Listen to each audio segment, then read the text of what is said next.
طالب من الطلبه اللي برضو زي ما بقول في كل فيديو، الناس حافظت سماهم على وجوههم. طبعا شايفين السلسله، شايفين الحلاقه، شايفين كل الحاجات الخايبه دي ما بتطلعش طالب متفوق غالبا.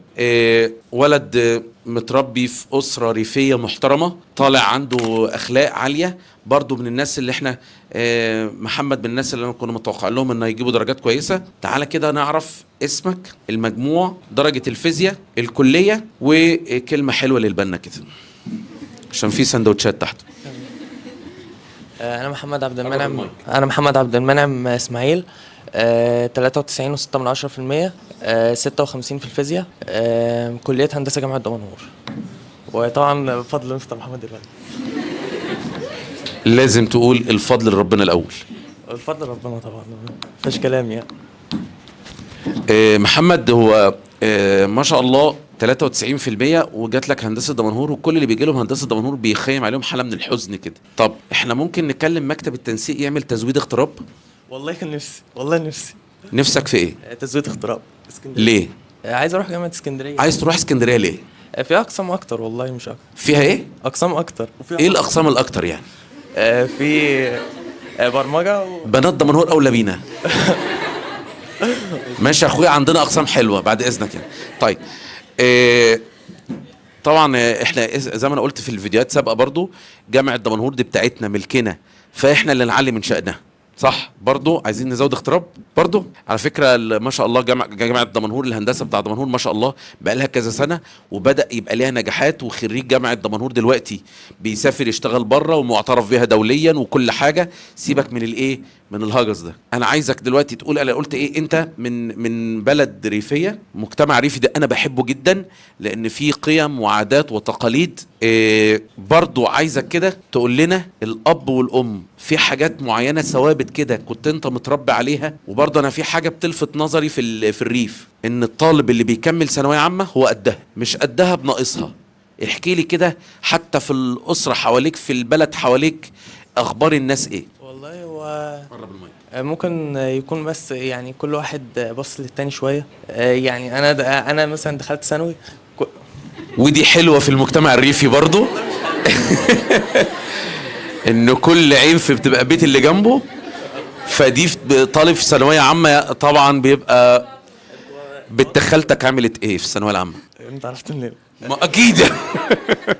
اكيد كل واحد ليه بنت خاله، وكل بنت خاله ليها ابن عم، واكيد في الريف علت عليك ولا انت كنت اعلى؟ لا انا كنت اعلى.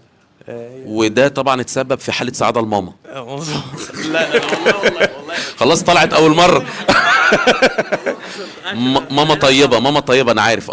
بس يعني المهم انها عدت بنت خالتك. الحمد لله. الحمد لله. انت كنت مرعوب ما تعديهاش؟ ها لا والله. احنا مش هنحرجه اكتر من كده، بس نقوله هارد لك، احنا كسبنا الجيم المره دي. طبعا برضه هتقول لي كده، انت ما شاء الله في الفيزياء جايب 56، انت كنت علم رياضه، والرياضه برضه تمام.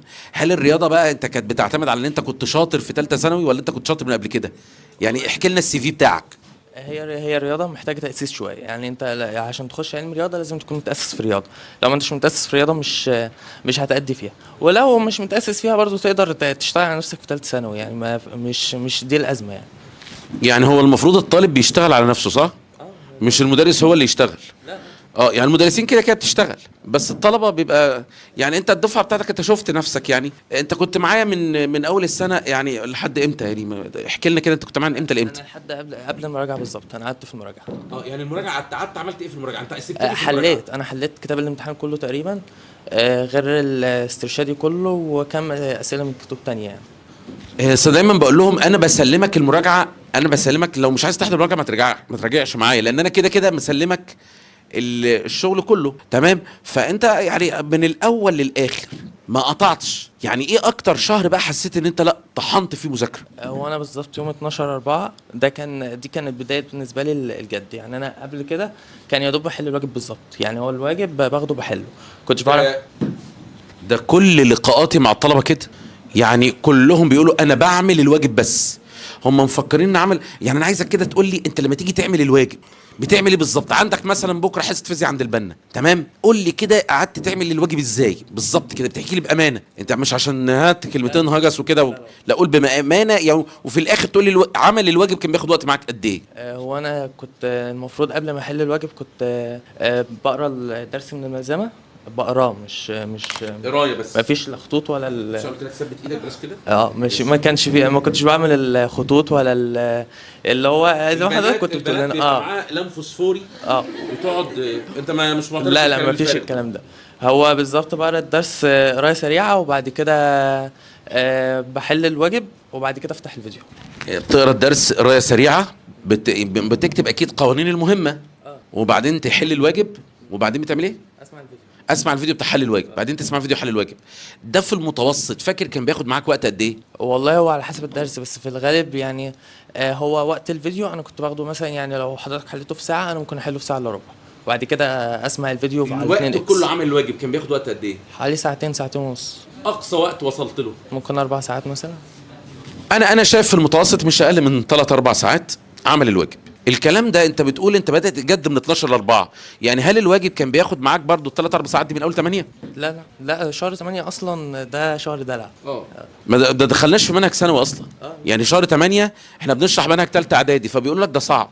لا ده شهر 8 ده دلع الثانويه العامه. بعد هي الثانويه العامه حرفيا بتبدا ممكن من شهر 1 شهر 12. دي الثانويه العامه اللي لا من اول 9 بدات تعمل واجب بما يرضي الله. انا كنت بعمل من اول السنه الواجب بما يرضي الله. تمام. وقتك المفضل في المذاكره؟ طبعا انا بقول لك انا بحب جدا المجتمع الريفي، يعني متعودين على صحيان بدري كده. هل كان افضل وقت بالنسبه لك المذاكره امتى، بالليل ولا بالفجر ولا يعني انقل لهم التجربه دي برضو؟ انا كانت دروسي مثلا بتبدا كانت بتبدا تقريبا 12 ما عدا يوم الاثنين والخميس. كنت بصحى اذاكر قبل الدروس، وبعد الدروس دي كانت 9 ساعات كده. ممكن في المراجعه كنت بصحى 6، اللي هو من 12 ل 4 كنت بصحى 6. ده كان احسن وقت ممكن اذاكر فيه. تنام الساعه كام؟ ممكن 12 في المراجعه يا دوبك. في المراجعه هو بيتكلم عن المراجعه بالتحديد، كان النوم 6 ساعات، انام 12 اصحى 6 اذاكر، دروسي بتبدا 12. بس انت في المراجعه بتقول ما كنتش بتنزل دروس كتير. في المراجعه طب في الايام العاديه؟ في الايام العاديه لا هو كان على حسب الدرس. لو عندي درس بدري كنت اضطر اصحى واروح الدرس، لو ما كانش عندي درس كنت بصحى 8 في الغالب يعني. طب هسألك سؤال، في نصيحة معينة قالها لك مدرس ما حاسس انها فرقت معاك؟ انا امسك كده المايك. السنه اللي فاتت زي دلوقتي كنت قاعد مكانهم كده، وكنت بسمع الطلاب اللي هم اللي قبلينا. السنة اللي فاتت هو كان قاعد مكانكم، والاوائل بتوع السنة اللي قبلها جم اتكلموا قدامه مركزين هو بيقول ايه؟ قالوا الثانويه العامه هي الشهور الاخيره في الثانويه، اللي هو 4 5 6 دي شهور الثانويه العامه. يعني اللي عايز يعمل حاجه في الثانويه عامه، الكلام اللي انت بتقوله دلوقتي. اللي عايز يعمل حاجه في الثانويه عامه اخر 3 شهور، اخر 3 4 شهور. طب افرض اخر 3 4 شهور حصلت لك ظروف غصب عنك، هتعمل ايه؟ والله سبحان الله خدت الامتحان. لا ما انت بتقول انا كنت بعمل الواجب تقول ما طالما المراجعه ما خدتش المجهود المطلوب، يعني انت مش بتذاكر المنهج من اوله، انت مذاكر. اصل الناس هتفكر ان انت هتذاكر المذاكره في الشهور الاخرانيه. لا ما حصلش. انا كان معايا عيال ما كانوا كانوا قافلين كتب حرفيا. عيال كانوا جم في شهر 4 و5 عايزين يلموا، ما فيش ما هم حالة ما هم عيال. ما يعرفوش. تعرف توجه لهم كلمة بالاسم؟ لا ما اعرفش. هيضربوك. اضربوني. اهو ده على فكرة اللي احنا سلسلة الريلزات اللي احنا عايزين نسجلها، اللي هي ما تغلطش غلطتي. ما هو يعني ما بتقولش معنى ان الناس كلها قالت ان المذاكرة الجدية في 4 و5 و6 يبقى معنى كده ان انت تكبر دماغك طول السنه وتيجي تذاكر في 4 و5 و6. لا ده هو طول السنه جاهز. يعني اعتقد ان امتحان الثانويه لو في شهر 4 هو كان هيبقى جاهز برضه. يعني هو مذاكر المنهج كله 4 5 6 مراجعه. طب ذاكرت المنهج كله ازاي يا ابني؟ قال لك عملت الواجب بما يرضي الله. الواجب اقل واجب كان بياخد ساعتين 3 وقد يصل ل 4 5 ساعات بس، شكرا. فما بقاش صعب ابدا انه يجيب مجموع عالي ويخش هندسه. وطبعا اوصف لنا كده لحظه كده النتيجه كده، بابا وماما عملوا ايه ومين اكتر واحد كان فرحان؟ اكيد ماما طبعا عشان بنت خالتك طبعا، صح؟ والله هو التعب كله عشان يعني انت لو عشت اللحظه دي هتتعب من دلوقتي. لا اسمعوا الجمله دي، لو عشت اللحظه دي تستاهل ان انت تتعب من دلوقتي. والله كلمه جميله والله. شكرا يا باشمهندس، سقفه للباشمهندس.